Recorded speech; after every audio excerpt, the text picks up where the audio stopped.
You already know what time it is. Welcome back into the NFL with AJL, episode 21. We are live on a Tuesday. You could have been anywhere else in the world, but you're right here, locked in, live with us on the show. Episode 21 is a complete NFL draft review. We got winners, losers, every best pick from each AFC team, talking about some quarterbacks that went, maybe some early offensive or defensive rookie of the year projections, but you'll have to stay tuned to catch all the content. Wherever you're watching us at, please give us a like on the stream. Subscribe on YouTube. We continue to run up the subs there. And of course, the QR code in the corner of the screen is every bit of content where you can catch the NFL with AJL. Scan that there. All social media platforms, all podcast platforms. Engage with us. Leave us a review. Love getting at you guys on social. We got a guest in the house tonight for episode 21. I've got the Unpopular podcast. Jalen Hunter, how you doing tonight, man? Appreciate you coming in. Oh, it's good, man. It's good. Again, I appreciate, honored to be on, man. Appreciate it. Yeah, 100%. Are you ready to really get into the NFL draft tonight? I got a lot to say about these winners and losers. Let's get it, man. I'm with you. Yes, sir. Yes, sir. Well, let's not keep the people waiting. As always, like we mentioned, like the stream, get at both of us on YouTube at the Unpopular Podcast, at the NFL with AJL, on all social platforms, podcast platforms as well. Let's go ahead and jump into it, man. Like I said, we got the NFL draft winners and losers. I'll start with you, of course. You can either name off a few. We'll go back and forth. Give me your whole list, but nonetheless, give me some winners from this NFL draft, man. Okay, well, what I wanted to do is I wanted to stay away from the obvious. You know, I think obviously the Eagles probably you could say is number one. A lot of people can say I think the Texans were a winner as well. But I'm going to go with some less than obvious picks. I'll start with the Steelers. Of course, I think they had probably one of the best picks in the draft, and that, of course, was Joey Porter Jr. We kind of knew once he started falling, like, oh, it's kind of lining up for the Steelers perfectly. We know about, you know, how his dad played for the Steelers and everything. Yep. And on top of that, I do like how they got Broderick James. I think we all know the Steelers to be a defensive culture, and I think it was perfect that they got, of course, Broderick James as well as he's not really, you know. And I like the fact that they got Darnell Washington. Very good pick. I think that one coming into the draft. Yeah, I think you went 9-8 last year, and what you want to do is you want to give, you know, Kenny more options, and I think that you can run a double tight end with him and Pat. So I think that was a really good pick, and I'll stay in the same division. I'll say Baltimore. Baltimore, I love the trade Zay Flowers pick, especially coming off the heels of Lamar Jackson getting his deal. We've heard, you know, Baltimore can't really get top receivers, so now you have Odell Beckham Jr. and I'm not going to say he's going to get back to 2015, but if you can get anywhere close, and then you still have Rashad Bateman coming back, now you have, of course, Mark Andrews and Flowers. I think that's perfect.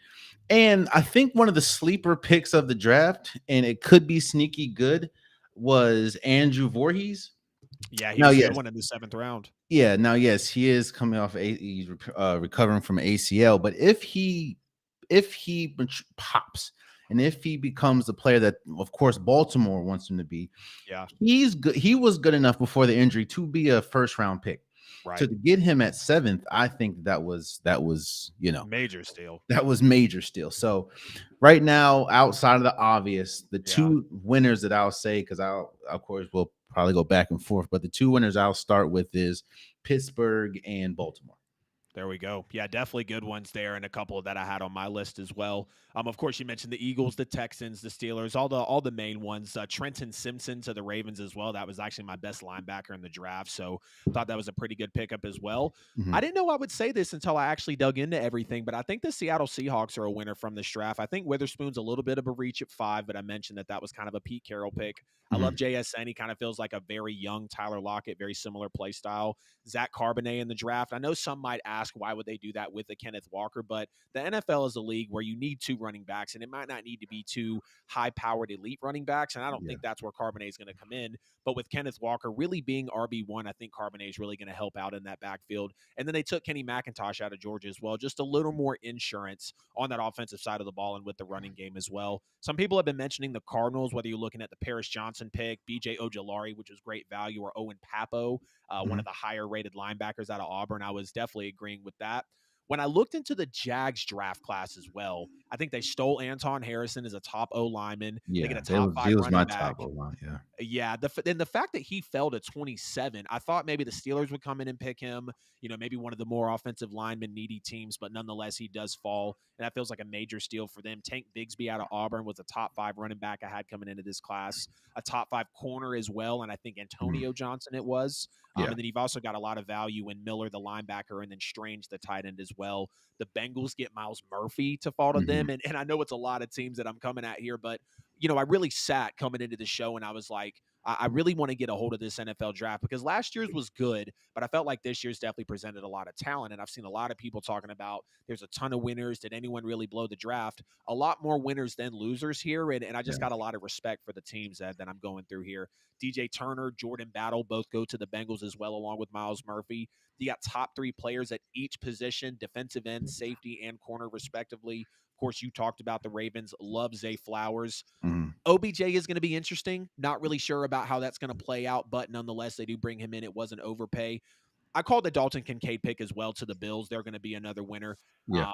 It just felt like at the time they needed a lineman. They also needed a receiver, so they go a little 2-1. Maybe they no lineman in the draft and Osiris Torrance, and then you get a great linebacker in Dorian Williams out of Tulane. The Panthers get the best quarterback in the draft, a great value wide receiver, and they get a top safety also. The Bears got a ton of value. I wasn't necessarily about Darnell Wright being all the way up at number 9, but Roshan Johnson clearly had a solid outing and a solid, kind of number 2 role to Bijan, Tyreek Stevenson, and then Noah Sewell. Some people had Noah Sewell as the top linebacker in this class. Yeah. We saw the 2 that they signed. They get a value pick in him as well. Browns get a ton of value, whether you're talking about Tillman out of Tennessee.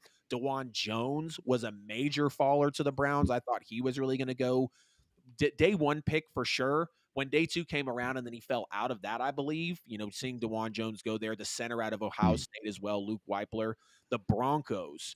So the Broncos only had 4 picks, but you take a look at Denver's draft class. Marvin Mims out of Oklahoma, going to be good for us. Yeah. Drew Sanders, linebacker out of Arkansas, top guy in the class. Riley Moss, also a great pick for the cornerback out of Iowa as well. He was one of the top 5 to 7 corners in the class. And then J.L. Skinner, the safety out of Boise State. So you see some of that, not necessarily Sean Payton-esque moves, but some of that defense that's trickling in there, and they're going to need some weapons, of course, for Russ. Just a couple more here. I've got the Giants. I think they got a top 3 corner. They got a top center and a top wide receiver. It's crazy that they grabbed Jalen Hyatt as late as they did. Yeah. And then the Chargers as well. I think that they did reach with Quentin Johnston, but then they kind of balance it out with Darius Davis coming out of TCU. They get the edge out of USC, and then they pick up, some people said this was the best linebacker in the class, Day and Henley out of Washington State as the linebacker. So I know it was a ton of them there. Any that you want to push back on? You got some more that you want to bring forward? Like I said, a lot of winners I thought in this draft, but you just really had to look into the picks as they unfolded, I do agree with you that there were more winners, and I think that what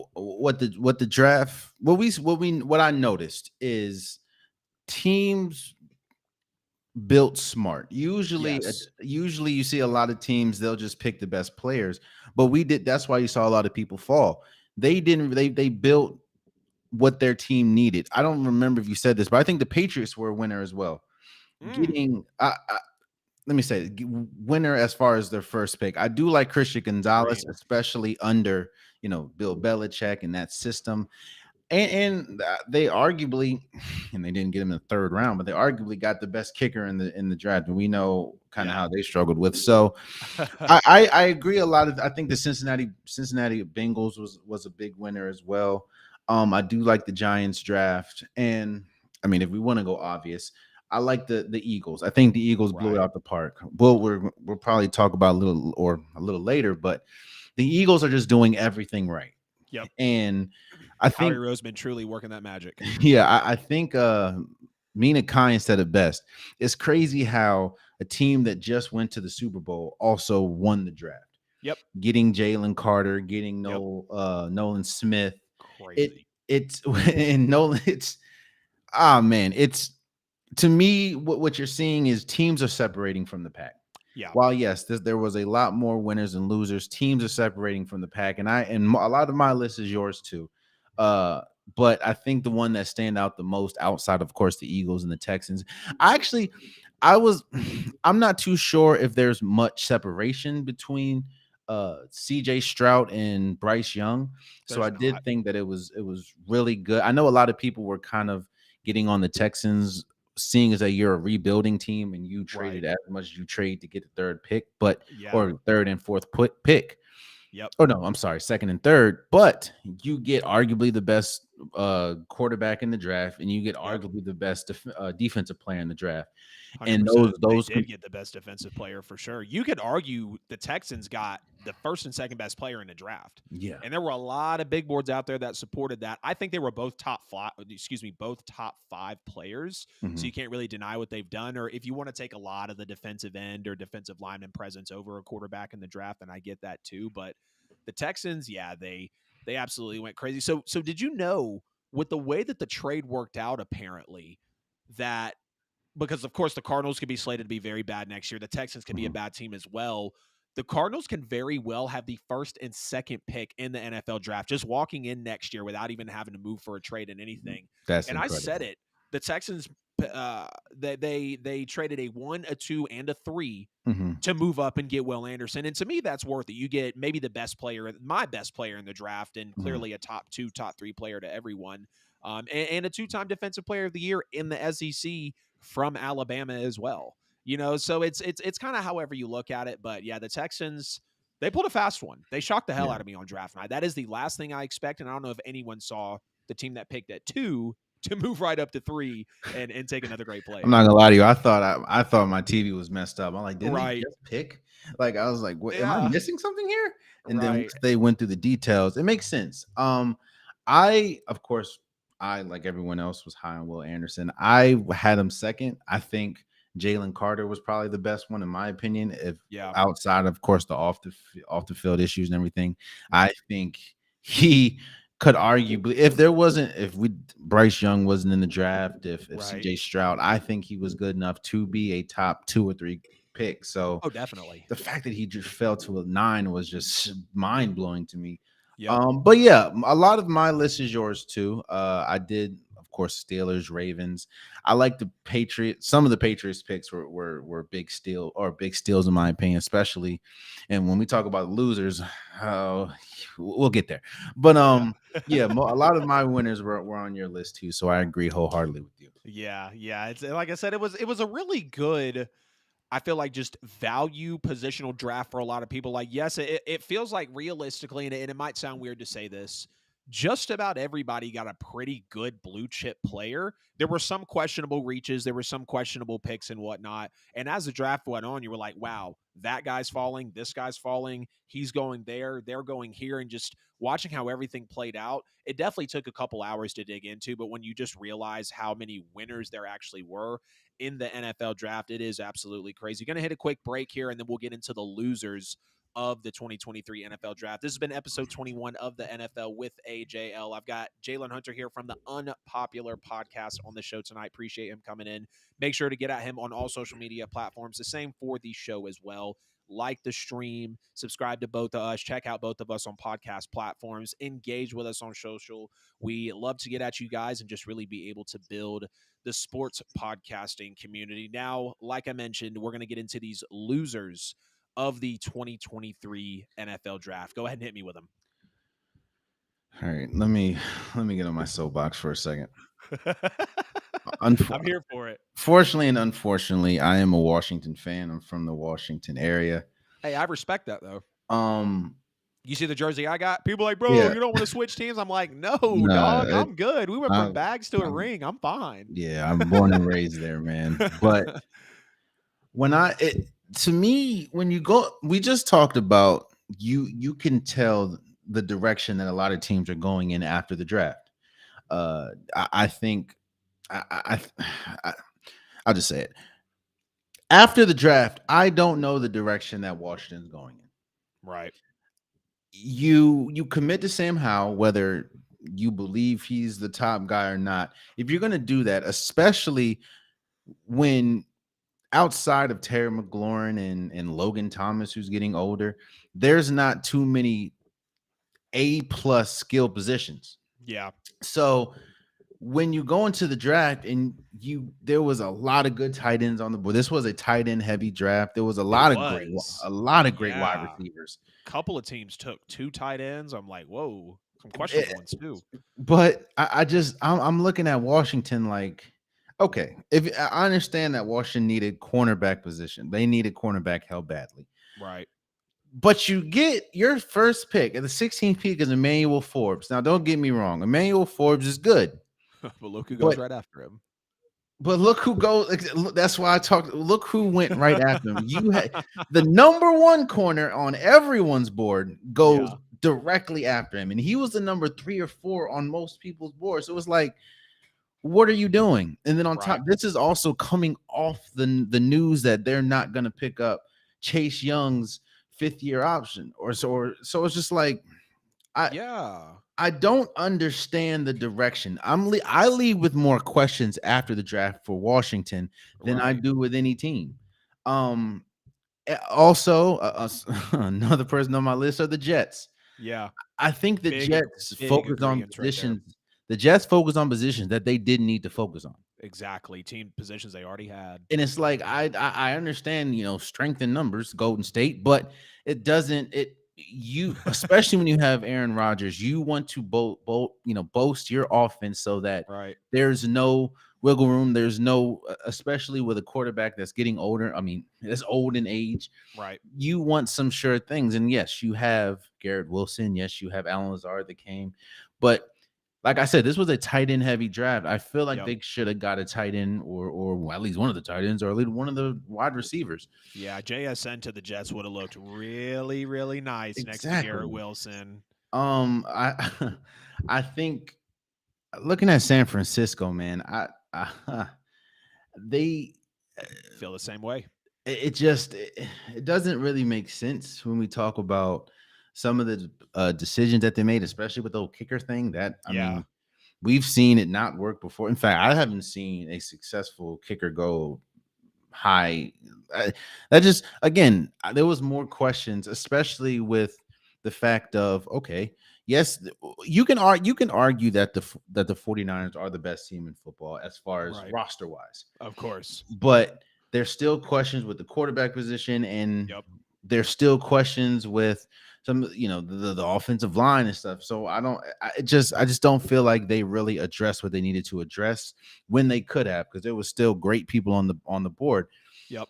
And one of them, even though people are touting this pick as a really good pick, I was confused with the Bijan Robinson pick. Thank you. Bijan Robinson. That's my biggest complaint. As a Saints fan, I shouldn't care that much, but it's like there's so much that Atlanta needs. Yeah. So much, especially when you're handing the keys over to Desmond Ridder. There's so much you need. Right. The last thing you need is a running back, especially a running back in the top 10, because we understand they haven't really had a good track record unless you're like the holy grail of running backs. So it doesn't make sense. Again, I talked about the 49ers, I talked about Washington, I talked about the Atlanta Falcons. It just didn't feel like they addressed the needs they needed to. And if they did, i.e. Washington, they didn't pick the best players that they should have. Yeah. I don't get it. I don't understand. And these outside Washington, these are good franchises. Atlanta maybe. But I don't get it. I don't get it. Niners are well ran. The Falcons and I think Washington, of course, as you know, could probably use some work too. Oh boy. Y'all just got sold too, man. You saw what happened with the Broncos when they got sold. People thought I was crazy. I'm like, look, new QB, new owner, new head coach. I'm not saying y'all are going to go 5-12 and look as bad as they did. Yeah. But that type of noise matters, I wanted to ask you, though, Brian, I see your question about Jahmyr Gibbs. I'm going to get to it. What do you think, Jalen, about them denying Chase Young's 5th-year option? I thought that was kind of wild to me. Number 2 overall pick. I understand he hasn't done a lot. He's come off a couple injuries, but like, how do you Washington fan on the show. How do you feel, bro? I thought about throwing in some of those 5th-year declines, but yeah, your that's the thing, thoughts. man. You can say he hasn't done a lot, but it's due to injury. When he is on the field, he's one of Washington's best defenders. Right. And you pair him with Montez Sweat, with Jonathan Allen, it's just like that is a trio right there for you. And I didn't even talk about Deron Payne. So it just doesn't make sense to me. Again, I understand you just sold the franchise. Thank God for that. You know, we're parades and everything. Yep. It just doesn't make sense where you have a player that's from Washington. You have a one of the best players when healthy. Now, again, I understand that maybe they aren't the most patient when it comes to waiting for him to develop because of the injury. I also understand that when you have Jonathan Allen, when you have Sweat, you just paid Payne. It may not, you might run out of money to pay all these people, but especially that first round talent too. They just naturally cost more. Yeah, but it's just it goes back to what I was saying. What is your direction? Right. And to me, don't get me wrong, I like Deron Payne, and he's a really good player, but you pay Deron Payne but deny the 5th-year option for Chase Young, who I think he was the team captain year 1. Right. Kind of or year 2, kind of like Torrey McLaurin. Yep. So I like that about you guys. You guys really buy into your young players, and I think y'all were kind of one of the teams of recent memory to be able to put players in that much of a spotlight, draw up plays for them to really get involved, but also, like you said, being team captain as well. I just think Chase Young could maybe be one of those guys where it's like, damn, Washington let him go. He goes to sign with a team that really needs an edge rusher. Chase Young gets healthy. He's that next, J.J. Watt, Jalen Carter, Kayvon Thibodeau type of guy, because that's how he feels, like I'm not going to hold him to the Watt standard, but you get where I'm going, just how crazy and explosive he was. Brian, do you think picking up Gibbs was a good value that high in the draft? Running backs seem a dime a dozen these days. You're absolutely right about running backs being dime a dozen. I don't think taking Gibbs that high was a good value in the draft at all, especially when you look at the running back market. That solely happened. Here's what's crazy. I know for a fact that happened because Bijan was taken 8. Atlanta taking Bijan at 8 spurred Detroit to take Jahmyr Gibbs at 12. And I even heard, which is crazy as hell to me, that Detroit was prepared to spend the number 6 pick on Jahmyr Gibbs. Wow. They were willing to reach that high for him, which would have been more of a reach than Bijan. Yeah. And the reason I don't think it's a good pick is because you go look at the Lions' defensive stats last year. They are literally bottom 3 to 5 in pass yards per game on defense, rush yards per game on defense, and points per game on defense. I mean, like I've been saying, in my opinion, the Lions were the worst defense in the league last year. And then you go out and draft not only a running back at 12, but I understand the Jack Campbell pick. He was a lot, he was a top linebacker, maybe the best in the class, at least on the inside for coming into 2023. But you pass up on Jalen Carter, you pass up on Nolan Smith, and I'm not saying they could have grabbed both of them, but the way that Philadelphia grabbed Jalen Carter at 9 and Nolan at 30, the Lions were there at what, 6 and then I think 18, or excuse me, 12 and then 18. So they're they're pretty close. And I thought that they really should have taken a defensive lineman, because I think they were actually dead last in the league last year in defensive rush yards per game. So they just couldn't stop anybody, How do you feel though, Jalen? I feel the same way. To me, if you're gonna draft a running back that is like in the top 10, there has to be indisputable evidence that they are going to be great out the gate. Like when Saquon Barkley was drafted, you knew, oh yeah, this guy, that he's different. We saw him at Penn State, incredible. Yep. Nobody outside of maybe Bijan Robinson, nobody in this draft at the running back position really distanced themselves from anybody else. Right. A lot of speed backs, but we see how that goes in the league. Yeah. So I agree with you to a sense of Gibbs, it confused me, especially when we talk about how now that we know that Swift requested a trade, I understand a little bit more, but it's just like Go I think that might before. have been prior info. They Yeah, probably took Gibbs knowing that's Swift was heading out, yeah. and it just So, kind of but we're broke looking later. like, wait, didn't they just We're have like, Swift? huh? Like, what is happening? I'm like, I get it. You lost Jamal Williams, but didn't you just sign? Yeah, Of course, I can't remember the other back's name, but I remember a couple people text me. They're like, "Bro, what?" I'm like, yeah. I was "Huh?" confused. I was confused. I was like, yep, good old lines. But like Yeah, I said, I agree with you wholeheartedly. To me, the only way that you should go for a running back in the top 10 is A, you need a running back, and B, right. they have been leaps and bounds, because I don't even remember who the second running back was that was taken with the Saquon Barkley draft, because Right. he was just that good. Right. And Oh, yeah, we don't even think about it because of how I good don't Saquon think was. Gibbs is on that level, especially for Right. yeah. I just don't. I agree with you. It was kind of head scratching to me.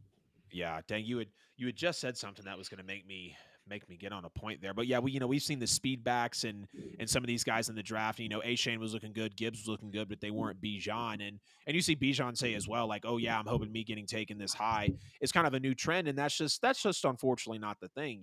Mhm. Andre Yelverton here says the old adage that defense wins championships could possibly be changing in today's NFL. As hard as it was enforced, yes, I still personally believe you have to have, like, at worst a top 17, like top half of the league at least, top 16 Yeah. defense in the NFL to be able to hang. Because if your offense can put up, I mean, just look at the Super Bowl. I was Mhm. shocked that it was as much of a shootout as it was, but literally in those types of games, you have to hope that you're the team that can put up the very last point at the last moment or with the last possession. And not every team in Yeah. the league is like that. So good comment there, Andre. But yeah, you still have to have at least a top half defense in the league, I feel like, to be able to I have chase. one more loser, if that's okay. Yeah, go ahead. The the Packers kind of confused me a little bit, 100%. I'm right there with you. especially when, okay, we know Jordan Love is the guy.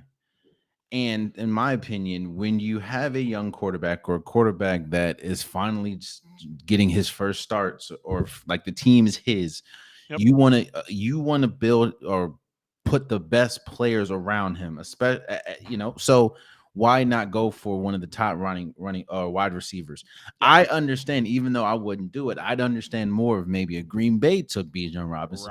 You know, Right.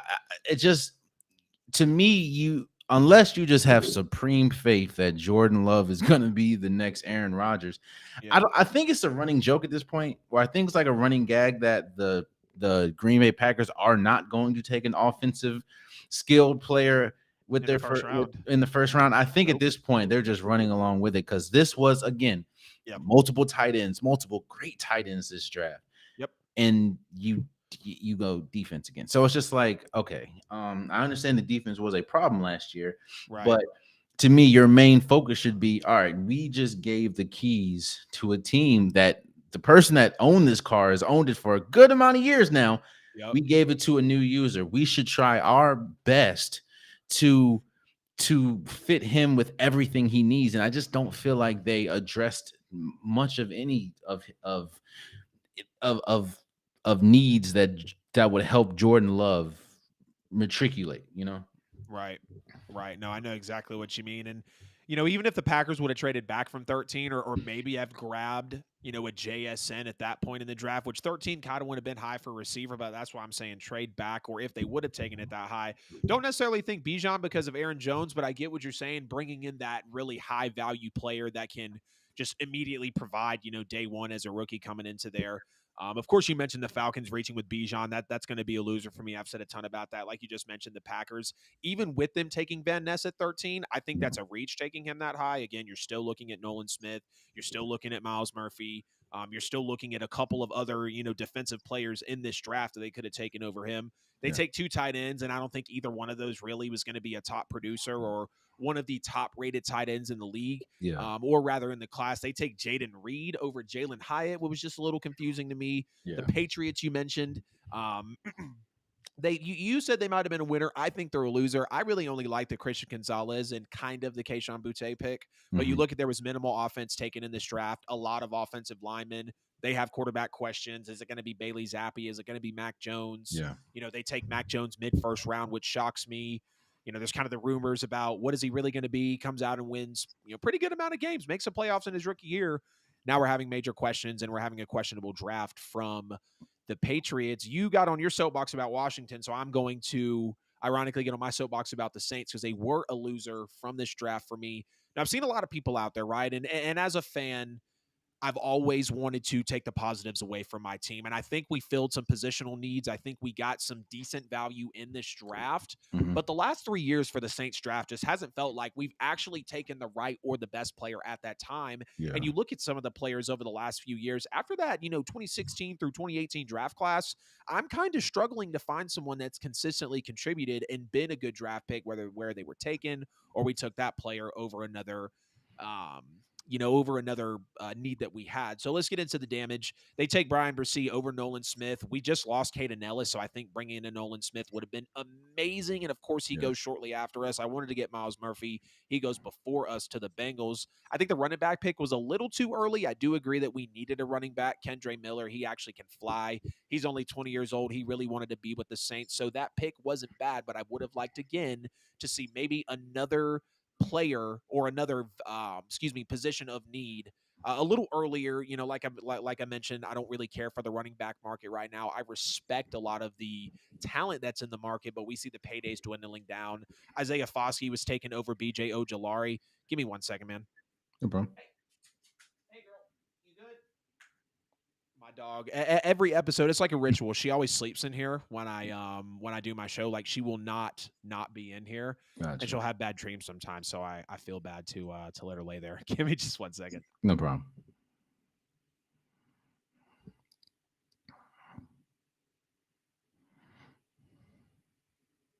Hey, if you're a real fan of the show, we got to wake the dog up from bad dreams. I appreciate you bearing with me. It's funny. She just kind of looked over her shoulder. I was like, all right, just making sure you're awake.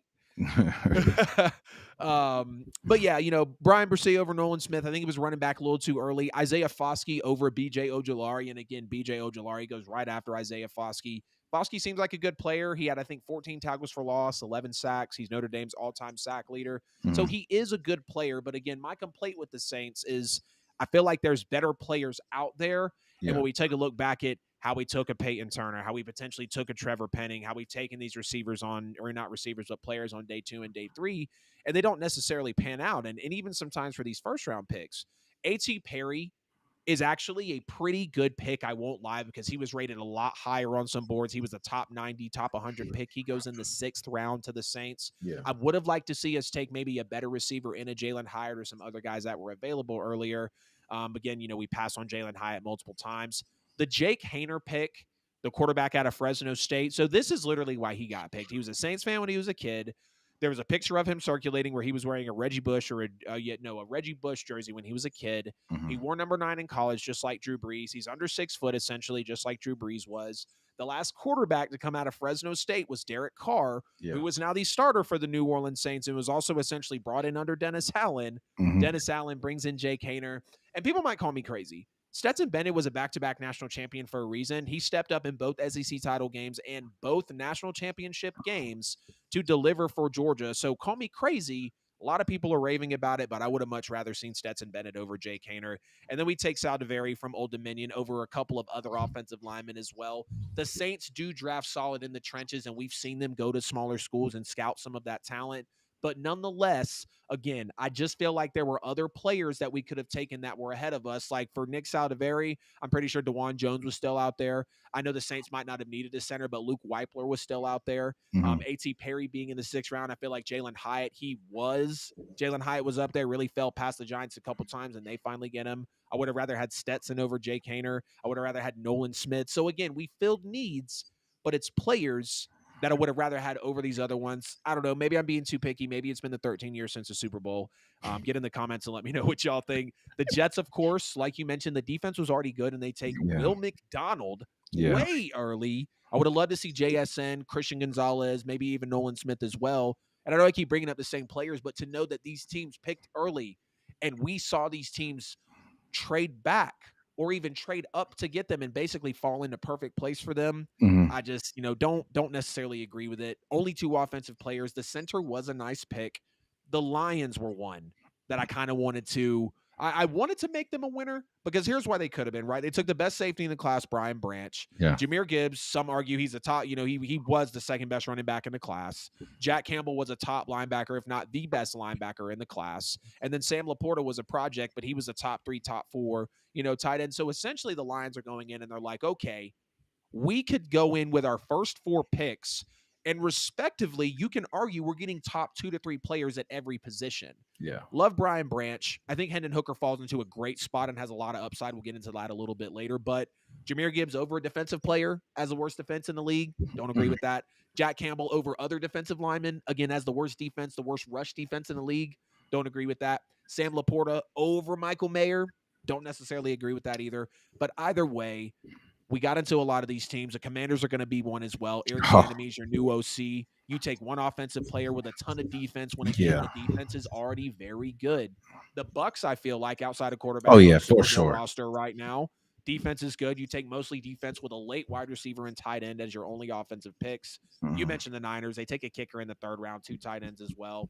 I know it was a ton of winners and losers here, ladies and gentlemen, but we definitely wanted to deliver on these NFL draft classes, how it was going to shake out for the team, some great picks, some bad picks. Of course, we went over round 1. Now we have all the winners and losers out. Do you have any final thoughts before we hit a break and then move into something a little way too early, but the folks might like it? I think I have a question for you. Yeah. We talk about this was a heavy wide receiver draft, and I kind of love the Zay Flowers pick. Why do you think was it Jalen Wyatt? Why do you think he fell so far? I think Jalen Hyatt fell so far because people are really looking at the Alabama game, 5 touchdowns, 300 yards. Hendon Hooker goes crazy, 5 catches, they were all touchdowns. Outside of no, I'm not going to say that. Alabama had a good defense this year. Yeah.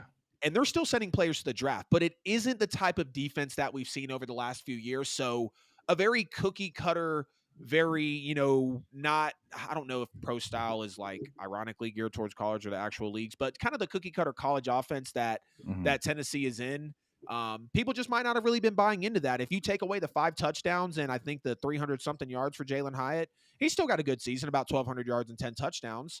But apparently there were concerns about his route running. He wasn't the cleanest route runner in the class. Of course, him being smaller, this is a smaller draft class, no doubt, in terms of receiver, but he was a burner. I would have loved the Saints to pick him up to actually get that downfield threat. And I know Chris Olave is that, but outside of that, not going to buy in on Michael Thomas, not really buying into other people that we have out there. But I personally think that's why Jalen Hyatt had fallen. And I think he's going to be great with the Giants. The fact that he falls to them in essentially 3 straight rounds. First round, I was like, okay, take him here, Giants. They don't. Second round, I'm like, okay, take him here, New York. They don't. Third round, I'm like, I don't know if it was 3rd or 4th round that he went. But, Jalen Hyatt was definitely one that fell. Darby, what's up, man? Good to see you in the chat. Foskey actually has stats unlike Peyton Turner, though. That is very true. The Falcons chose a running back over Jalen Carter. That's very true as well. Brian Muck in the chat. He's a big Ohio State fan. The fact that Marvin Harrison could maybe be a number 1 overall pick as a wide receiver next year, it's not going to happen, of course, but the fact that it's a possibility, Caleb Williams would have to get hurt, of course. But Marvin Harrison, he could probably be the second player off the board next year. Garrett Wilson, Chris Olave, there's another Ibuka or something. I don't mean to butcher his name, but he's another big-time receiver. And that's what kind of, for me, put Stroud below Young was Stroud had a lot to throw to. Yeah. And Young did, but not as much as Stroud did, But, yeah.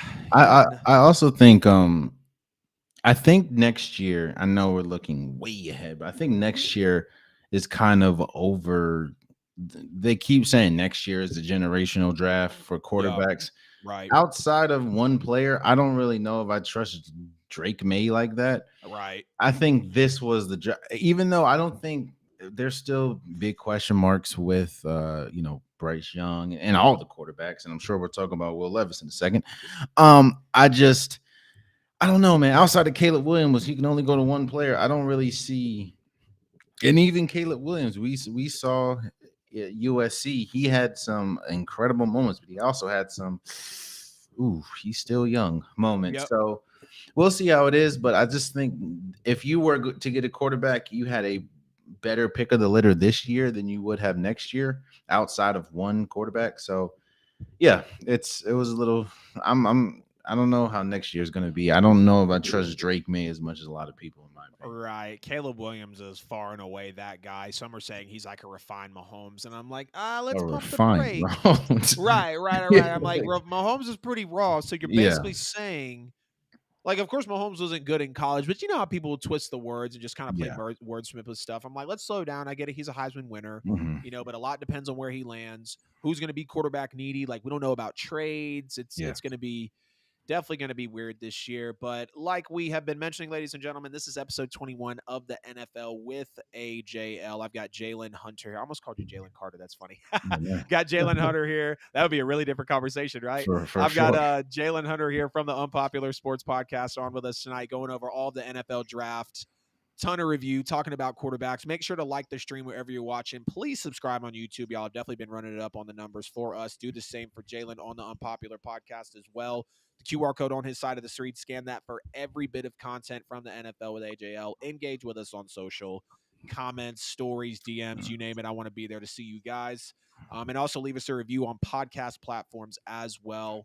Do all of the same things for the guest, Jalen from the Unpopular Podcast. Tonight, he's on the show with us as well. All right, so let's get into something that people, it looks like I did not change did I butcher it the whole way? No, I don't think I did.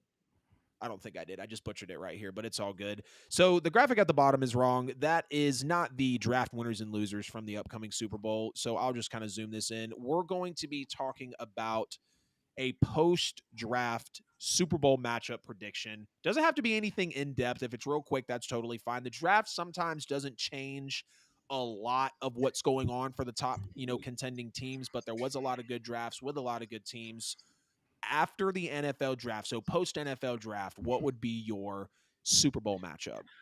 Well, I think the NFC is pretty much signed, still delivered. I have the Eagles. I think the Eagles were the best team last year in the NFC, and they have done absolutely nothing, which is crazy because most of their defense was free agents, and they've done absolutely nothing but get better. And I just think it's crazy what we're saying. Someone has to be investigated because that's crazy.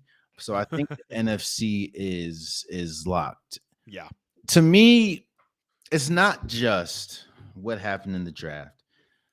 It's with Odell Beckham Jr. and, of course, Lamar Jackson getting healthy. And, of course, yes, Zay Flowers. I think it's hard for me to pick against the Chiefs. Of course, they have the best quarterback in the league. And as we know, this is a quarterback-driven league. Right. But I really like the moves that the Baltimore Ravens are doing.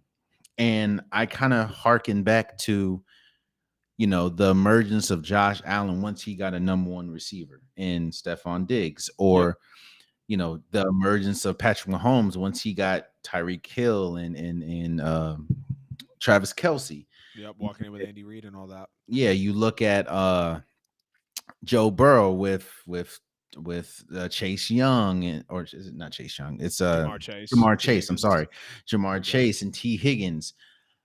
We've seen Lamar Jackson improve year after year. We just kind of saw a ceiling with Greg Moman being there, but he's out, and now you have a wide receiver who could be again. He's not getting back to his prime with the leg injury or ACL injuries, but I still think that you can get really good service out of Odell Beckham Jr. So I'm gonna go out on a limb, and I think it's gonna be the Baltimore Ravens and Philadelphia Eagles in the Super Bowl. I like Cincinnati. Don't get me wrong. I like Cincinnati, but I feel like Cincinnati still. We need to know if their draft picks, especially on the defense side of the ball, if they hit on all their defensive players, and they could definitely have something to say, and their offensive line. But I think it's going to be Baltimore and Philly in the Super Bowl. Baltimore and Philly in the Super Bowl. I can't necessarily argue with that because them re-signing Lamar is definitely big. Zay Flowers is a great pick. I would have liked to see Jordan Addison. I think they picked right before Yeah. Minnesota, if I'm not mistaken. So I would have liked to see Jordan Addison, but nonetheless, they get a receiver. They re-sign Lamar. Lamar being healthy is going to be the big thing for me. The whole team being healthy, because we've seen the secondary go down. We've Yeah. seen Lamar go down. We've seen some of the D line go down. The offensive line, like they have had one of the worst injury bugs over the last couple seasons. We've And ever seen. right. And I don't necessarily want that to be a thing that we hold against them, but the best, ability is availability. You have to be healthy. You have to be ready, to be called upon in the NFL. So the Ravens are nice. I don't think I asked you, what about KC? How do you feel about them? Anytime you have Patrick Mahomes and you have arguably the greatest tight end of all time in Travis Kelce, Yeah. Frank Clark, he didn't have that great of a season last year, but he has been a very important piece. Yeah. I am going to see what happens, how they're going to replace him, or if their replacement is going to be anywhere close to what he was for the team. But I like another year with Pacheco. I like, of course, Andy Reid as a head coach. That's the only question is, when is the league catching up to, how am I going to say this? How am I going to ask this in a way? Is the league catching up to the Kansas City Chiefs offense? Uh-huh. And I'm not saying it is. Don't get me wrong. I'm not saying it is, but there's more. To me, there's more talent. Or again, are the Chargers going to finally take that next step? Right. We just talked about the Cincinnati Bengals. I have the Ravens all the way in the Super Bowl. It's just there are so many talented teams around. Does Patrick Mahomes have to be Patrick Mahomes? Right. I just feel that you've been able to get by with that. Yeah. I don't know if that's the case now, depending on the Yeah. matchups. So Especially since they didn't go out and get they got Rashee Rice, but yeah, they could have gotten maybe stronger offensively. And I know what you're meaning, because I kind of said it in some other shows as well. It's like, are they becoming too Andy Reid, Patrick Mahomes dependent? yeah. We saw it with Green Bay and Aaron Rodgers. We saw it with my Saints and Drew Brees. We've seen it with the Bills and Josh Allen. When you just depend on that arm and that intelligence, you got to have the coaching, you got to have the players, you got to have the moxie behind it. So I know Yeah. what you mean. It for you, it's maybe like a thing of, okay, they did it last year, 7th round running back, recreated it with Kadarius Toney, Yeah. MVS, Juju, but it might not happen again this year. That's kind of your position. Yeah, especially with, like I said, if you look at the wide receiver core, it's mighty skinny outside, Yeah.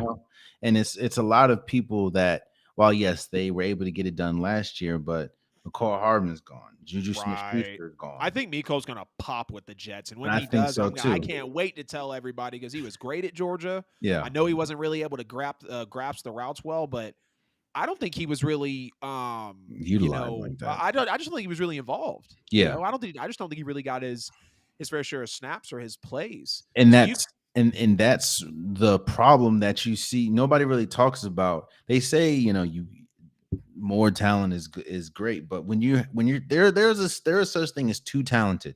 Yep. And it doesn't really affect winning as much as affect player development. Because now you look at McCall Hardman could be a number one-ish 2 receiver on any other team, but because you're playing alongside in an Andy Reid offense, you're playing alongside Tyreek Hill when he was there, and the players that they have, it's hard for him to. So I agree with you that I think he's going to be great. It's just, I like I said, and you said it perfectly, actually. How many times can you go into that? Well, we have the best quarterback, we have the best coach. Best quarterback, coach, tight end. And if you think about it, if it wasn't for 1 or 2 plays in the Super Bowl, they could have very well lost by double digits. So it's I just don't know. I think the talent level is getting a lot better around the AFC. So, but it's still Patrick Mahomes. Stacked. Yep, absolutely. I remember saying, coming out of the AFC, like taking it just in general, top 10 AFC teams, no order. Like, you got Chiefs, Bills, Bengals. The Jets are going to jump in. I think the Dolphins can get it right with Tua. The Ravens are going to be there. I think the Steelers are there. You're talking about the Jags. I mean,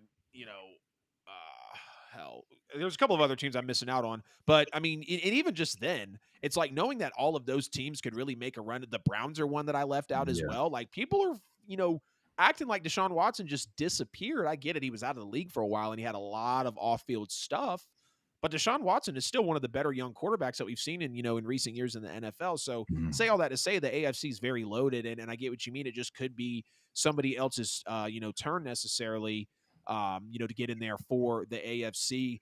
I'm going to take a rematch of what just happened last year. I'm actually going to believe in Kansas City because of how much they, how great they are with Mahomes, Andy Reid, Travis Kelce. Clearly, they know what they're up to. I do agree with you, though. Eventually, you have to bolster something up. And I would have liked to see maybe a Jalen Hyatt in the last pick, number 31, maybe a Josh Downs. Would have been early for some people. Or you get your capital, you trade back because clearly you saw something in Rashee Rice as you take him. And I think he'll be a solid receiver. Yeah. But nonetheless, I do have the Chiefs representing the AFC, and I do think the Bengals could slip in there potentially. I'm not going to knock the fact of the Ravens because we know the last time Lamar Jackson was really the whole team was healthy, they were unstoppable. They went 14-2. Now, of course, the playoffs happened, but we saw what that regular season team was. We have to keep an eye on the Browns, and I'm not saying any of these teams after the Chiefs are going to go to the Super Bowl, and then I am going to go with the Eagles as well. The NFC is pretty locked down to the Eagles. Of course, the Niners could be a team that slips in as well. But outside of that, I don't think we're going to see any really, true threats coming out of the NFC. And clearly, Jalen Carter. We have Nolan Smith, Keely Ringo out of Georgia was such a steal. They trade for DeAndre Swift. So they're just slowly but surely, hammering it down with Howie. I almost said Howie Smith, Howie Roseman. He's clearly doing his thing. And I just don't really see anyone else in the NFC, quarterback, coach, roster combo that's really going to go far. I mean, Minnesota's got a nice roster. San Francisco's got a nice roster, but what are the quarterbacks there? We know what Dak is. We're not going to really bank on really anyone else in the NFC next year to be there. So I feel like it's got to be the Eagles unless they get injury riddled. Then maybe we could see the AFC blowing out the NFC next year. But I'm going to take right after the NFL draft ends, preseason, but post NFL draft Super Bowl prediction will be the Chiefs and the Eagles for me. Jalen says the Ravens and the Eagles, which would be absolutely amazing. You would literally have Jalen Hurts and Lamar Jackson, two quarterbacks that really get a lot of comparisons. Yeah. Really get a lot of comparisons. Obviously, one has an MVP and the other does not. Now, we talked about Super Bowl matchup. We talked about winners and losers. And of course, with every year, there is the offensive rookie and defensive rookie of the years. And this was a pretty pumped draft class, to say the least. So let's get a little bit of predictions going for rookie of the year. We'll start with offensive rookie of the year. If you have a top three, that's fine. It doesn't have to be in any order. If you only have one, that's cool too. Give me some offensive rookie of the year candidates for 2023. Well, surprisingly, outside all right. So I have, of course, Bryce Young. I have CJ Stroud as my top two picks, and I guess I'll throw in a surprise one. I'm going to throw in, even though I just gave him crap, I'm going to throw in Bijan Robinson. Oh yeah, I think that the Atlanta Falcons see something that I clearly don't. And don't get me wrong, he was really good last year. He was really good. Far and away the best running back and I think that under, being in Atlanta and under that offense, Arthur Smith. I think that he's going to be incredible. I like Zay Flowers as well, but I don't know how many catches or touches he's going to get with, of course, Rashad Bateman coming back and Mark Andrews and Odell Beckham Jr. But I think the rookie of the year is going to. It's hard, isn't it? Yeah, I think I'm gonna say CJ Stroud.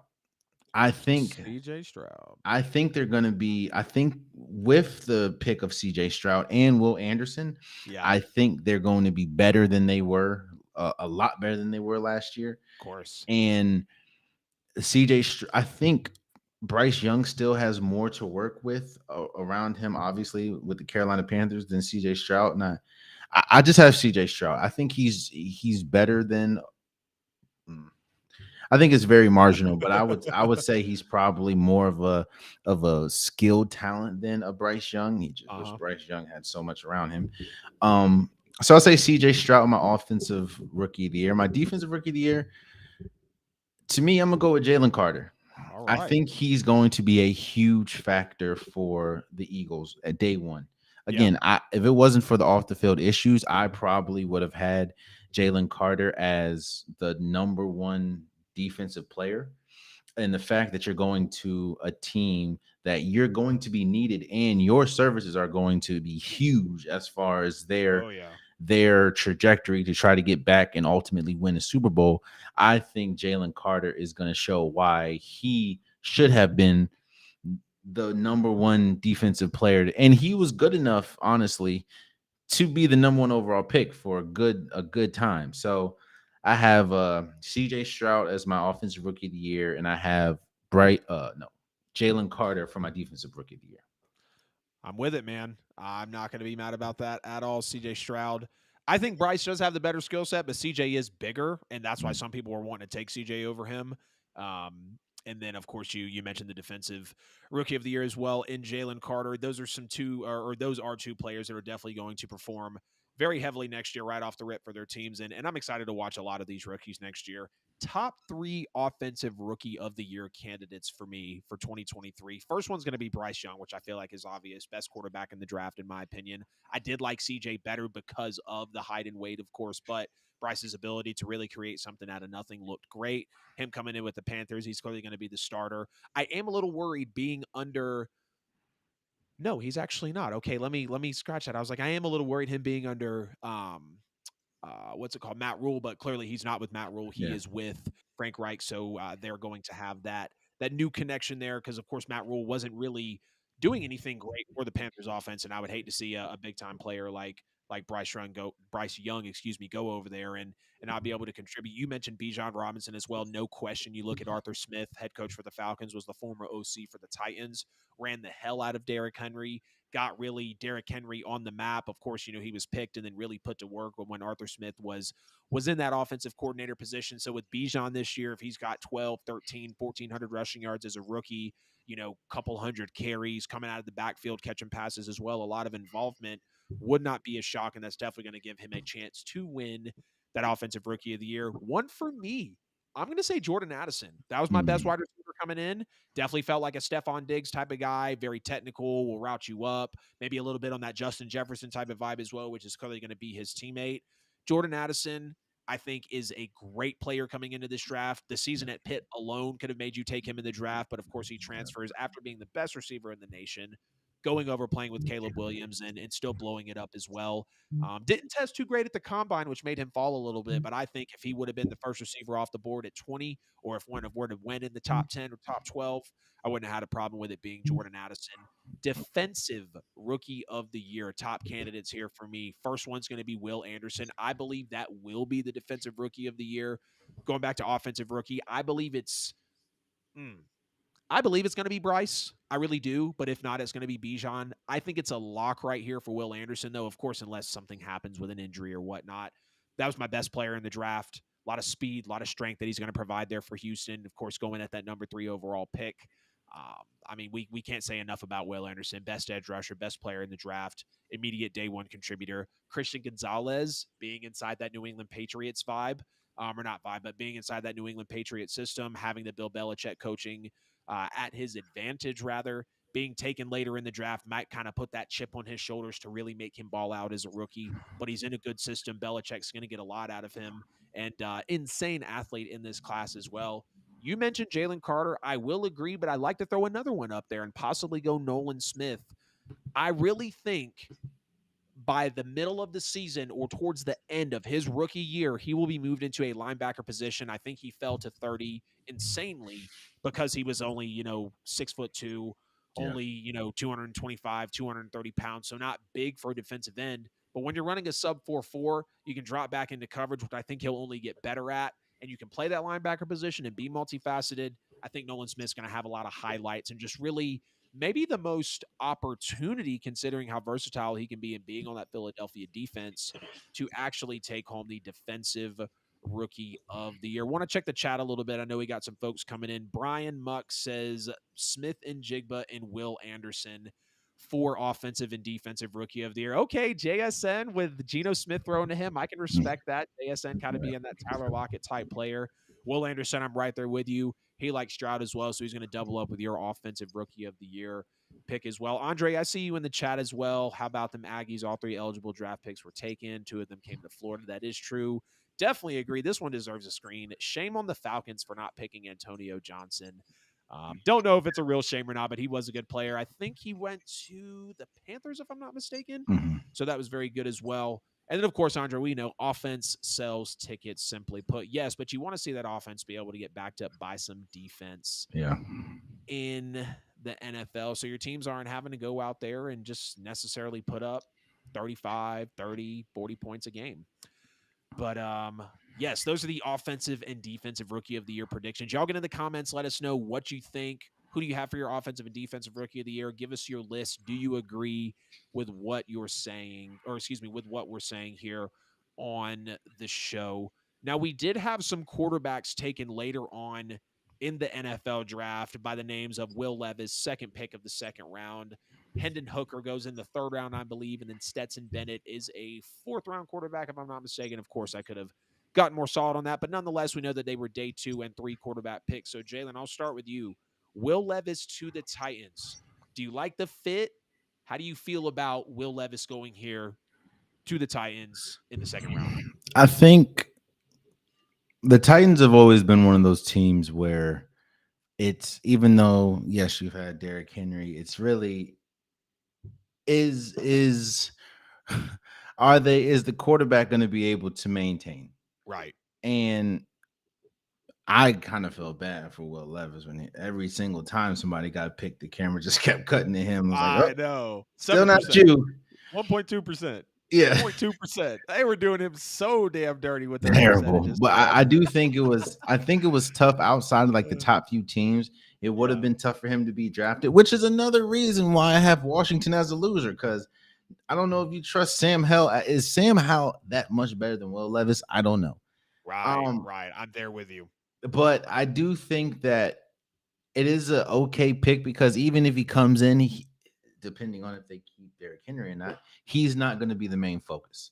Yeah. And you have a good offensive line, even though it could be a little better, but you have a good offensive line. You have a great running back, and the defense is good. And you have a defensive-minded coach, Mike Vrabel. I think that it was probably a good. I don't think any of these quarterbacks outside of maybe Bryce Young and CJ Stroud are day one ready. So to go to a team where you're not really expected to play and you're not really expected to do much but to sit and learn, I think it was probably the best, especially after he dropped. I think it was the best position for him. Again, you didn't know about the Colts maybe, but right, obviously they like Richardson more. So I like to pick. I just think it's a good situation for him where he is not expected to be the savior day one as like some quarterbacks in the league. Yeah. I hate to be a Debbie Downer, but I don't like the landing spot at all. I know what you're saying about the Colts as well. Anthony Richardson and Will Levis were about the same, I feel like, in terms of, just not raw talent, but how refined they both were. How clean cut enough were they for the NFL in terms of talent. Mm-hmm. Richardson's clearly got more of an upside and a lot more raw talent than Will Levis does. And Will Levis coming out of Kentucky, being in the SEC, there just wasn't a whole lot of promise there as well. But I'm proud of the Colts for going Anthony Richardson because, yes, it's really Trey Lance 2.0, except he played in the SEC. So it makes it feel a little better, right? But nonetheless, they're willing to take that risk. Chris Ballard's pumped up about it on the Pat McAfee show, I think day of or day after the draft. So they are definitely pumped about it. But talking about Will Levis to the Titans, again, I don't like the landing spot. This is really a bare naked offensive roster, what feels like at the end of the day. You don't have Derrick Henry more than likely being that running back as the starter going into next year. I know Titans fans are probably going to hop in the comments and crush me for that, but there's a lot of rumors circulating around. And I know that a couple people from the team have come out and said, hey, we're not trading him. But if Derrick Henry does go, it is going to be tough for Will Levis. I just want to make sure I'm not discounting this Titans roster here that Will Levis is going to be dealing with. It's not that good. Right. As far as skill positions outside of you didn't have to look. It's not that good. You're not lying. Traylon Burks is the highlight. Yes, and he got hurt last year. So outside of Burks and obviously Derrick Henry, if he is on the team or not, it's a very isn't all I don't know. It's not that good as far as skill positions, in my opinion. Say again at the end. I'm sorry. I said, in my opinion, it's not that good for the skill position. So, yeah. Yeah, no, I'm right there with you.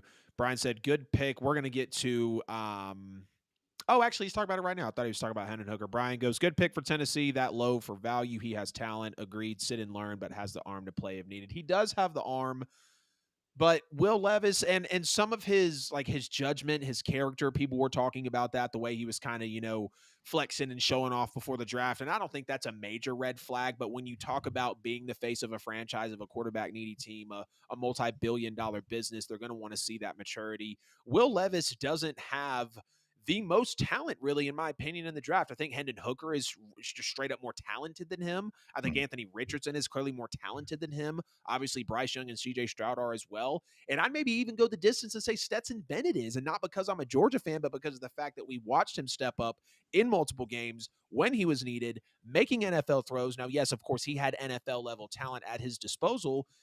Will Levis does have a plus for him that he was in the SEC, of course, just like with Anthony Richardson. It's not going to be major, but it doesn't feel like a good pick to me, because here's why. Malik Willis was, on some quarterback boards, quarterback one. Desmond Ridder was also potentially on some quarterback boards, quarterback one. And when you look at the fact that Malik Willis was taken with that pick, didn't really get put in that, super well. Obviously, he was having to kind of fill in for Ryan Tannehill when he could. But knowing that that was the pick, knowing that it kind of feels like it's still an exploratory stage of Malik Willis with the Titans, and then a very high, very valuable pick on a quarterback that didn't have a final great season coming out of the draft. And that doesn't matter for some people, but when you're going to be outside of the top positions in the draft, and then you're also not necessarily going to be holding up to your counterparts, it's going to make you fall. And when those, draft picks are kind of higher, it's going to feel maybe like a waste or a burn. I would have liked to see another pick here. I wasn't deep on Tennessee's needs in the draft, but Will Levis to the Titans, definitely was not a fan. What about Hendon Hooker to the Lions? What are your thoughts on that pick? I actually love that one. I could be on an island, but to me, if you want to talk about comps and everything, I think that Jared Goff is the perfect comp for Hooker. And while, yeah, he's not the greatest quarterback of all time, I think he's a really good person to sit and learn from. Yeah. Not to mention, you go in, the Lions is a great team. In fact, I have the Lions winning the NFC North. I think that if Hooker has to come in, well, I think he's not ready at all, obviously, but Jared Goff is to me the perfect comp for Hendon Hooker, especially with the injuries and everything that he sustained. I think it's a perfect landing spot for him. If you ask me, I wouldn't Jared under Campbell and Jared Goff. I think it's perfect if in my opinion. There you go. Yeah, I was a fan. Definitely was a fan of this as well. I'm pretty sure I just got news that Joel Embiid, yes, won the MVP. I know the NBA world is going to go crazy about that. But yes, I do like Hendon Hooker to the Lions. I think he lands in a very good roster. Goff could be a good mentor for Hendon Hooker. Now, I know he's not going to be, like you said, the greatest quarterback out there. Of course, he, didn't have the greatest Super Bowl performance. But in the light of the Matt Stafford trade and a lot of people just crapping all over him and, thinking what he was going to be, he has play decent. Again, you look at, there's Jahmyr Gibbs, there's David Montgomery there. Not saying Hendon Hooker's going to come in and, of course, start. He's coming off the injury. But then you've got Amon-Ra St. Brown. You've got Jameson Williams, who did unfortunately just get suspended here in the NFL. You got Marvin Jones Jr. as well. So there are going to be some offensive players that Hendon Hooker will be able to work with. I think he's got a lot of upside, and we know that Detroit isn't sticking with Jared Goff long-term, or even maybe for too much longer. It might be another 2, maybe 3 seasons out of Jared Goff, but I don't know if you take Hendon Hooker, considering what you saw out of him in the draft or really in college, and let him sit that long. And you got to hope that Detroit cleans up the defense as well, or Hendon Hooker will really be having to do a lot. Again, so I didn't like their draft in the first round. I think they needed to go double defense, if not double defensive line, copy the Eagles literally like they did. When you can't stop the run, when you can't stop the pass, or people from scoring, that's going to put any quarterback under pressure, let alone a young guy coming out of a college-style offense that, is kind of cookie cutter compared, or is cookie cutter rather, compared to the NFL. Now, the last one, the Rams take the back-to-back national championship winning quarterback Stetson Bennett from the Georgia Bulldogs. This is kind of a weird one as well. I kind of feel like the same way that I did to Will Levis to the Titans. But what are your thoughts on Sean McVay now with another quarterback in his, Georgia quarterback in his room? I mean, I think it's cool that he is backing up. Damn, why is his name escaping me right Matt now? Stafford. Matt Stafford. Yeah, but I think there's still questions of, while yes, Stetson Bennett was incredible in college, he was surrounded by damn near an NFL team. Oh yeah, and I don't know if if he needs to come in, the pieces that are him at all. Outside of Cooper Cup, which is of course great, right? There's a lot of question marks. And the fit again, how kind of like you said about the Jared Goff. I don't know how much longer Stafford's going to be on the Rams. I think he's on his way out. Yeah. So does that mean is Stetson Bennett going to be the quarterback of the future? And if he is a quarterback of the future, maybe you should have started to get a little more skill positions outside of Cooper Cup. Right. So it's kind of confusing to me. I don't know, and it's confusing because I really don't know the ceiling of Stetson Bennett yet. Right. I don't know if he himself can lead a team out. We saw the national championship, but again, we the game was over with it 5 minutes into the game, mainly because of the defense. Right. So, and most of that defense is now on the NFL roster. So they are. They absolutely are. And arguably the second best player on the defense wasn't playing, in Nolan Smith. So again, I forgot Nolan Smith had a season-ending injury, didn't he? Yes. Yeah. Like week 1 or 2. That's exactly I hate to admit, I forgot that. It's probably exactly why he fell in the draft. Being undersized, coming off an injury. Dude balled at pro day though, or combine. So it's just a little confusing to me, and I think it's just more confusing because again, I don't know how good Stetson Bennett is. Is he the player that can elevate a team, or does he need a team around him to elevate? That's I don't know. Yeah, and that's that's always going to be the downfall. And before people freak out about the analogy I'm going to make, it's kind of like when we were like, okay, who needs who? Did Brady need Belichick, or did Belichick need Brady? Did Peyton need Breeze, or did Breeze need Peyton? We've seen the quarterback and head coach, or just star player and head coach, what's it called, comparisons, and we won't know with Stetson Bennett because he was in a very loaded team that did have 15 players go in the first year they won the national championship, and then I think they turn around and take another 10 to 12 players this year. I mean, Keely Ringo, Christopher Smith, Nolan Smith, Jalen Carter, Darnell Washington, Broderick Jones, they all went, and they were taken very, very fairly in the NFL draft, I feel like, with the exception of a few of them. So we really won't know if Stetson Bennett does have that capability to play without a loaded team around him. But the one thing that we cannot take away from Stetson Bennett, and again, we have to give him his flowers when we look at how he stepped up in both the first national championship game, he didn't step up great in because he threw the pick six. Yeah. Clearly, we weren't going to make it happen. When we win the national title in the first year, Stetson Bennett stepped up immediately. I think he was 4 for 5, only had 1 or 2 incomplete passes, over 100 yards. The last couple touchdowns that were in the game were off of his arm, making NFL throws. Basically turns around and didn't necessarily have to perform big in the national championship because it was a 65-7 blowout against TCU. But in the SEC title game, he did play solid. Against Ohio State, he did play solid. Now, Georgia's defense did bend against that, really great NFL caliber Ohio State offense. But we can't sit here and act like Stetson Bennett didn't step up in big games and that he didn't make big throws. I understand when you play in the SEC, and this is kind of my knock on college football, the whole top 25, you never really know if the best teams are only playing maybe 1 to 3 top-tier teams all year before they get to the playoffs or the national championship. So that is a little bit of the thing with Stetson Bennett. Some are saying, oh, he's never going to be a starter. He's only going to be a backup. That is absolutely ignorant, in my opinion, to say if you've actually watched Stetson Bennett's game.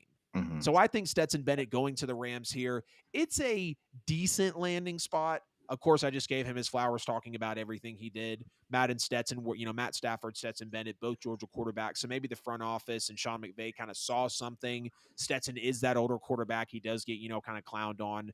There is those jokes about, how he's got, I think, the the 7 years or so of eligibility in Yeah. Georgia.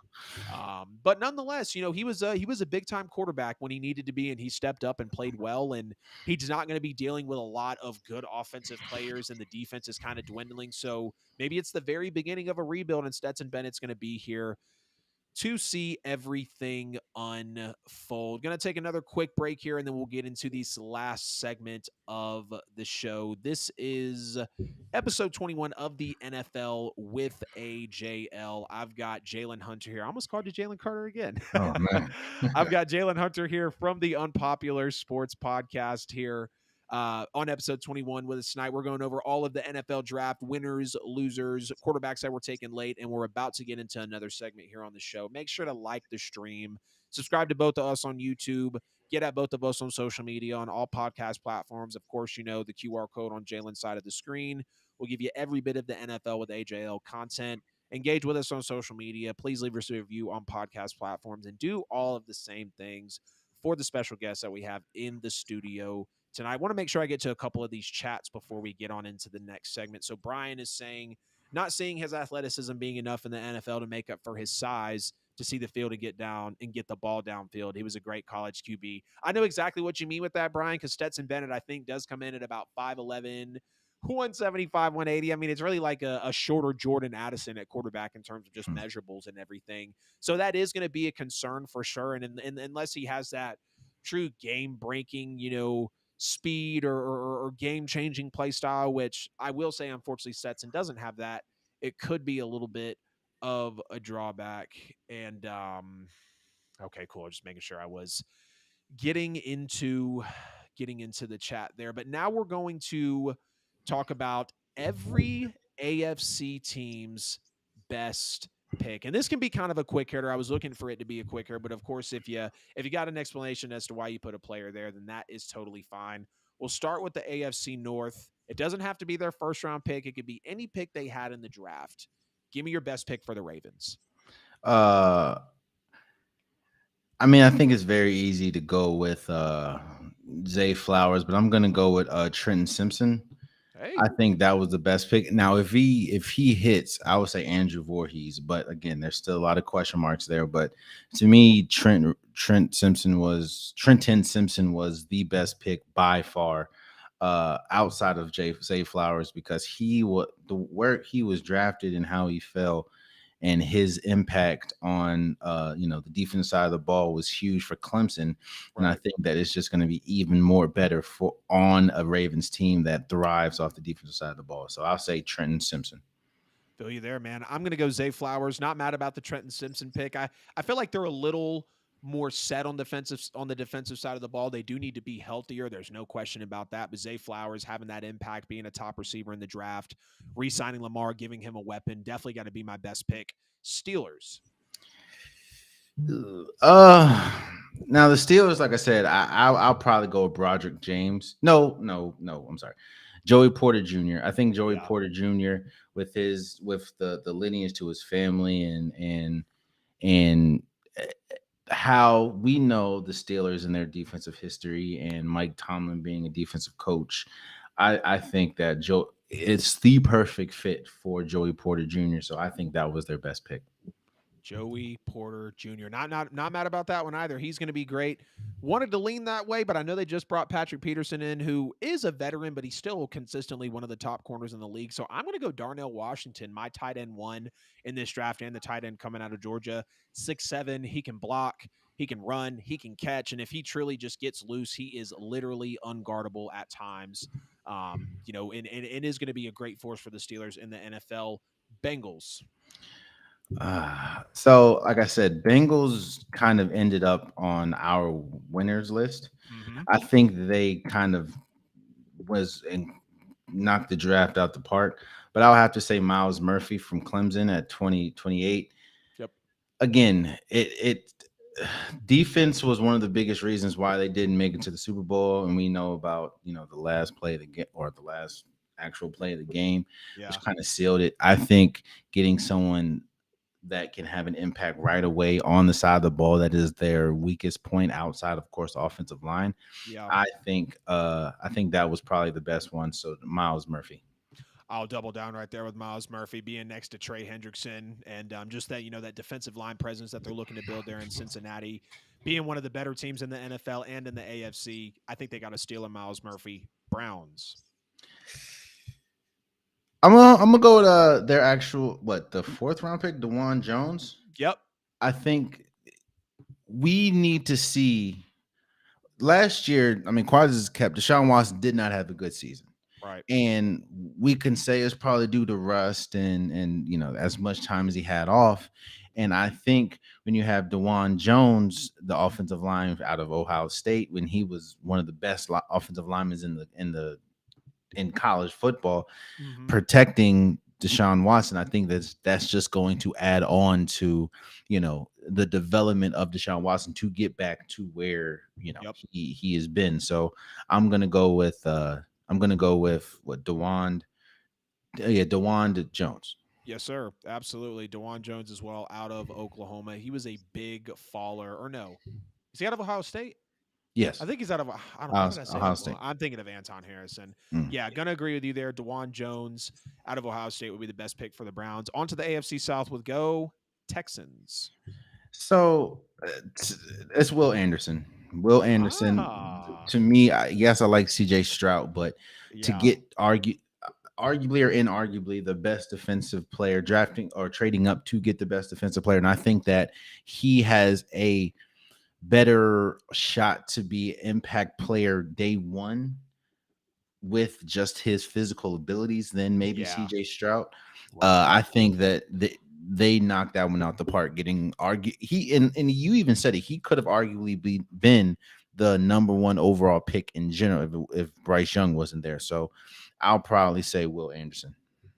Not going to be mad about Will Anderson. I know exactly what you mean about him having that immediate impact. CJ Stroud would have to depend on, some greater offensive presence, which I think the Texans will make enough moves to make it work out. I am going to go CJ Stroud though, because I feel like at the same time, ironically, he can also have that immediate impact because he is the quarterback, because he was the second overall pick, because they know that Davis Mills is not going to be the quarterback. And that's why they did, after blowing all of the smoke and mirrors and trying to fake everybody out. I knew it was going to be CJ Stroud. Talks about Will Anderson and all these other players, but I think CJ Stroud was the Texans' best pick. Titans. So the Titans, they didn't have the best draft in my opinion, as we know. And there's a lot. They had a lot of issues that they could have addressed. So, and I think it really depends on their whoever their quarterback is going to be. So I'll probably say, even though it was a little bit of reach, Patrick Skorkany. Oh, Peter Skoronski? Yeah, I'm sorry. Peter Skoronski. I mean, he was one of the best offensive linemen, but I don't think they had a good draft really in general. Yeah. And I mean, you could say Will Levis, but we just talked about, is that going to be good?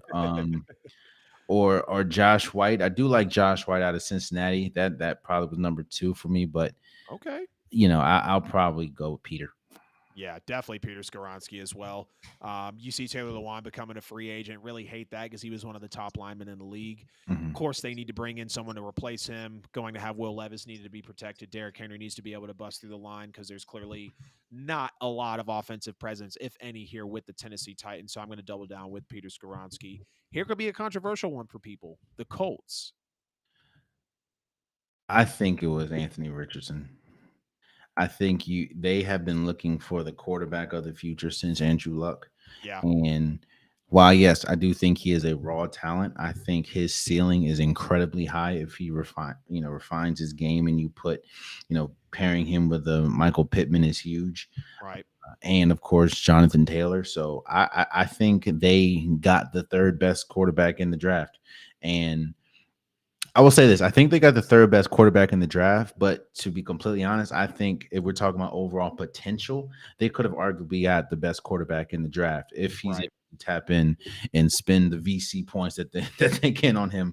So I'll say Anthony Richardson. I love that you just made the reference to VC because that's literally what's going to need to happen with Anthony Richardson. It's just ramping up the attributes quick. And they even came out and said the best way for him to learn is going to be for him to play, which of course we know that. But watching Anthony Richardson take an NFL snap, week one as a starter after only playing 13 games is definitely going to be interesting. As much as I wanted to go Anthony Richardson, I just really don't know about him. He's a big boomer bust. We're depending on really everything to happen for him so he can become this player. Again, it's Trey Lance 2.0. I like the out of Borway pick from Northwestern, the edge that they got, but I'm going to go Josh Downs, wide receiver out of UNC. Anthony Richardson will more than likely be throwing to him. And I just think their draft was interesting. Out of all the players, I almost wanted to go out of Borway, the edge, but they have a good bit. Well, not a good bit, but I believe more in their defense, and their, defensive line front seven than I do their wide receiving core. So Josh Downs coming in, definitely a good pick for them. Jaguars. Brenton Strange. I think Okay. it was an interesting pick, but Yeah, it gives value. Trevor Lawrence yet another weapon to deal and a big body, and he's being out of Penn State. He's a really good blocking tight end as well, and as we know, that was a kind of a problem for the Jaguars protecting Trevor Lawrence, and of course Trevor Lawrence interception history. But I think Brenton Strange probably was their best draft pick in my opinion. Heard that. I'm not mad about that at all. Good value there as well. I'm gonna go Tank Bigsby, the running back out of Auburn. I think he's really going to be that complimentary number 2 back to Travis Etienne. I think they only had JaMychal Hasty, and I can't remember the other running back.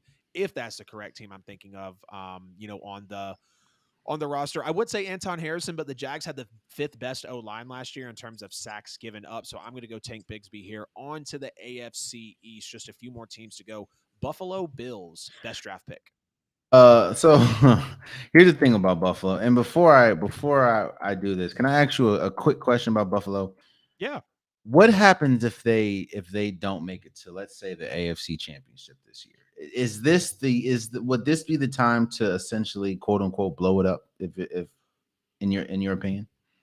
Blowing it up is really, really strong to say for a team that still has a franchise quarterback in Josh Allen. I get where you're coming from though, because like just when it's over and over and over and over again, and you want to get to the championship and you want to get to the Super Bowl and of course the AFC Championship, AFC title game, it's going to get frustrating. But blowing it up, no, I think they're pretty far from that because you still got cornerstones, like I think they still have Von Miller, of course. They still have Josh Allen. They have Stephon Diggs. They still have some other defensive players like I think Micah Hyde, Jordan Poyer. So, no, blowing up, I think they're pretty far from that. But if we did see something like Stephon Diggs requesting a trade because apparently he's not happy, maybe he holds out. Who knows what kind of receivers would come in? Maybe, they get to bring in some other running backs as well. But something will definitely, a splash move, and I've been saying this for a couple of years for Buffalo, but especially this year, if they could get DeAndre Hopkins, that would be amazing. They need a splash move in the offseason this year, whether it was the draft, free agency, right before the season starts, a trade, whatever. Yeah. Because we want to see Buffalo take that leap. So blowing it up, no, but something big has to happen after this year if they're not at least in the AFC title game. I agree completely. So to answer your original question, which was their best draft pick, yes, sir.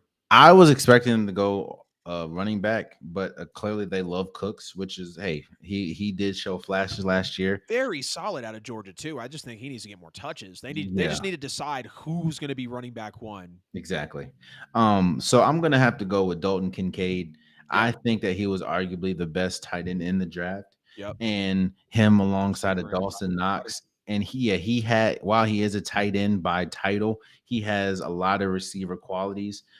I think that was a home run, and again, it gives Josh Allen yet another weapon and I'm not going to call him, he's not going to be that great, but a Travis Kelce like tight end as far as his catching ability. So I think Dalton Kincaid probably was the best one in my opinion. Totally right there with you. I called this pick as it was happening. I'm like, look, they need a receiver. Dawson Knox is good, but he, definitely could be more dependable. Kind of felt like that Dalton Schultz, lightning in a bottle, a couple of great games, but then really where is he in terms of the consistency? So I'm right there with you on Dalton Kincaid. Jets. Now, again, let's remind the people that we think the Jets were one of the big losers of this draft because they didn't really address what they needed to address. So I think I'll just have to go with who was the best as far as player, and that's probably Will McDonald. Agreed. I think you have him winning defensive player or defensive rookie of the year, or went on your list. I believe you said Will outside of Anderson. Will Anderson, but Mm-hmm. I, I just it's Will McDonald. Will McDonald out of Iowa State. Yep. He was incredible at Iowa State, and he is their best player that they drafted. Obviously, it was the first round, but while I don't think they probably didn't need him, he was their best value pick. So I'll go. I'll go Will McDonald. There we go. Not bad about that. I feel the exact same way. The Jets did have a losing draft, in my opinion, especially after getting Aaron Rodgers in there. I'm sure Aaron Rodgers maybe had something to say, or at least he had some thoughts about how this NFL draft played out. They are they are a very good team in terms of a roster, but I just think JSN, Nolan Smith, Christian Gonzalez would have been better than Will McDonald here, as the defense was already good. The Patriots. Okay, so I'll say I kind of have a caveat with my answer. To me, it's probably Christian Gonzalez because he is their best player that they got, obviously. Yep. But I kind of want to say, Keyshawn, was it Bloot? I think it's Kayshon Boutte. Kayshon Boutte. I apologize. Kayshon Boutte. You're good, man. These names are wild. I I'm reluctant to say that though, because we know the history of wide receivers that the Patriots pick. Right. Now we also do know that they do need a wide receiver, even though they did just get Juju Smith. So I just talked myself out of it. I'm gonna say Christian Gonzalez. I think he was the best cornerback in the draft, and getting him and putting him on a team that is led by, of course, Bill Belichick, and we know his defensive mind. I'm going to go with Christian Gonzalez. Right there with you as well. Hell of an athlete. He even traded back to be able to get him. So Bill Belichick kind of manipulating the draft here. People weren't surprised that the Patriots trade back because it's something that they always do. They just bank on getting that later talent in and getting more capital for it so they can get more later talent, kind of have that surplus of great scouting picks. Definitely going to go Christian Gonzalez, though, best corner in the draft. I think being in that Bill Belichick system, that New England Patriots defensive culture, definitely going to benefit him. Miami Dolphins. It's hard to get out of your head, of course, what happened with Tua last year. Now we know their offensive line was decimated with wanted injury. Miami to get Lamar so bad. Yeah. So I'm gonna say Ryan Hayes, out of was it Michigan? Out of Michigan. I believe so. Any way that you can protect the quarterback, and he was really good out of Michigan, of course. Any way that you can protect anybody that can help protect your star asset, which of course is Tua at this point, I'm gonna say them. So I'm gonna go with Ryan Hayes out of Michigan, the 7th round pick. Great choice there. Definitely have to protect Tua, and in terms of bringing that up and understanding how much of a need that was for the Dolphins, excuse me, kind of tripping on my words there. I totally understand what you mean about going Ryan Hayes there. I'm going to go Devon Achane. Very, very fast running back. I think maybe the fastest in the class. He was my 3rd overall running back coming into the class. They have Tyreek Hill. They have Jalen Waddle. Now they have Devon Achane. Maybe 3 of the fastest, if not the 3 fastest people in the NFL in terms of just 40 time. That's why I wanted them to go get Lamar, not for the terms of speed, but just to be able to have a quarterback that can only take off and add to that speed, kind of that unpredictability, as a scrambling quarterback. Well, of course, it's predictable in terms of Lamar because it's part of his game, but being able to have a quarterback that can deliver the football better, to these guys that are out there. I'm a Tua fan. I think Tua could have been the number 1 overall pick if he wouldn't have got hurt, and had the injury issues. He is small, of course, but nonetheless, it will be nice to have Devon Achane as a running back in the Miami Dolphins backfield. Now over to the AFC West. Denver Broncos best draft pick. Denver Broncos best draft pick. Now, I think this is a very important year for Denver. And to get another wide receiver to help Russell Wilson is huge. So I have Marvin Mims Jr. Yep. Out of Oklahoma. I think he is a perfect pair him alongside Judy and Sutton, and it just gives the Broncos and gives Russell Wilson yet another weapon. So I'm gonna say Marvin Mims Jr. 100% right there with you. Liked Marvin Mims. The Broncos, they only had 4 picks, like I mentioned, but I think they got a lot of value out of all 4 of those picks. So Marvin Mims being there for Russell Wilson. I think they just picked up Jerry Jeudy's 5th-year option as well.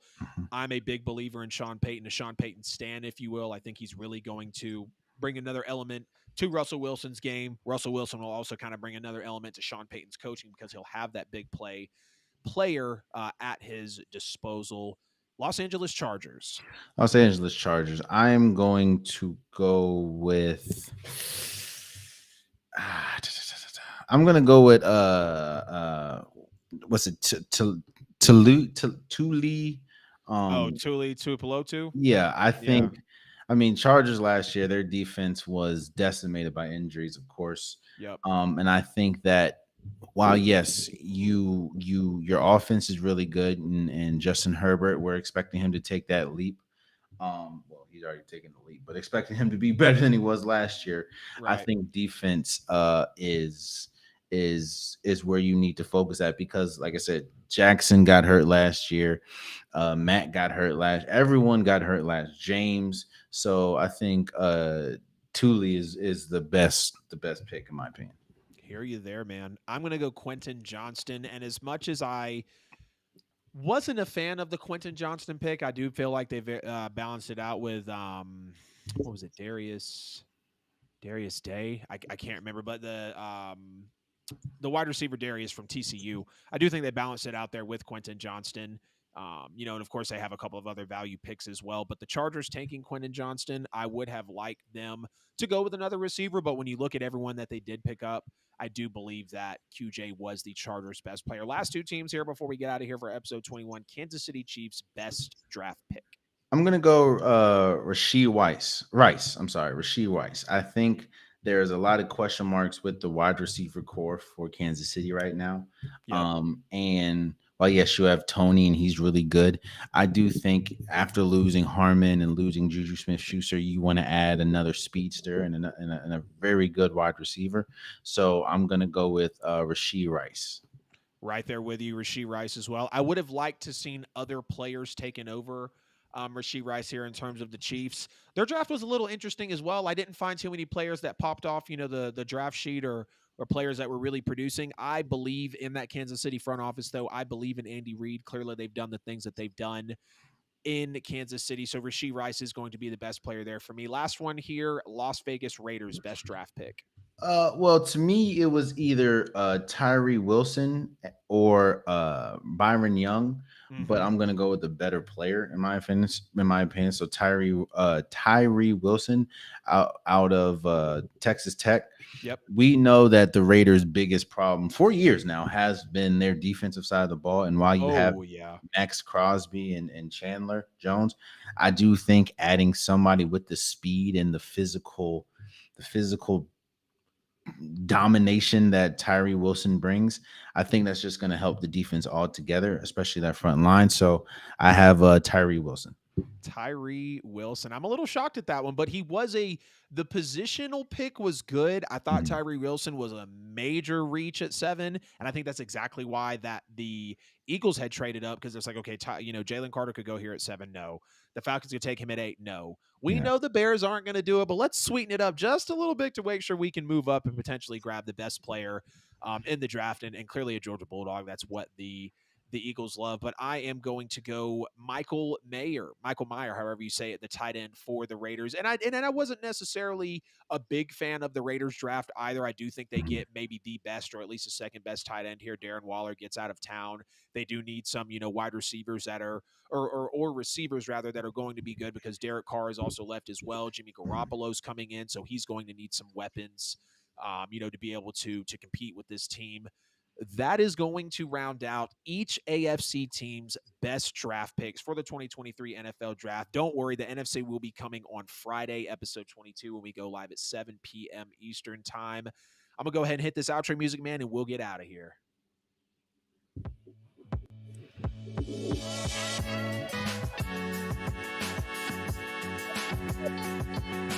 NFL with AJL. We hit your NFL draft winners and losers. We talked about Will Levis, Hendon Hooker, Stetson Bennett. We talked about Rookie of the Year candidates for the offensive and defensive side of the ball. I was here with Jalen Hunter from the Unpopular podcast tonight. Make sure to plug yourself, man. Tell us where we can find you and what you got going on. The Unpopular podcast, I give my unpopular opinion about sports episode every Wednesday and Saturday at 9 a.m. on YouTube. On the DSPs, it's midnight every Wednesday and Saturday, where I give, of course, my unpopular opinion about sports. You can also find me on TikTok and Instagram. The Unpopular Podcast is the one with the headphones. But that might be changing soon. Just give it a heads up. But new logo coming? Possibly. Okay. But yeah, the Unpopular Podcast, wherever you get your podcasts, all the DSPs. Heck yeah, man. Appreciate you coming on the show tonight. Of course, like we mentioned, make sure to like the stream before you get out of here. Subscribe to both of us on YouTube. Get it both of us on social media, comments, DMs, stories, whatever you like to engage with the content. We'll both be there for you. All podcast platforms, please leave us a review. Really helps us out with the algorithm. Scan the QR code on Jalen's side of the screen for every bit of the NFL with AJL content. Look at you, man. All my guests know where to point exactly to the QR code, and sometimes I question it being there. That's my dude. Definitely the best point to the QR code from a guest we've had on the outro. Episode 21 of the NFL with AJL. We'll be back Friday. More NFL draft talk. Each NFC team's best pick. See y'all later.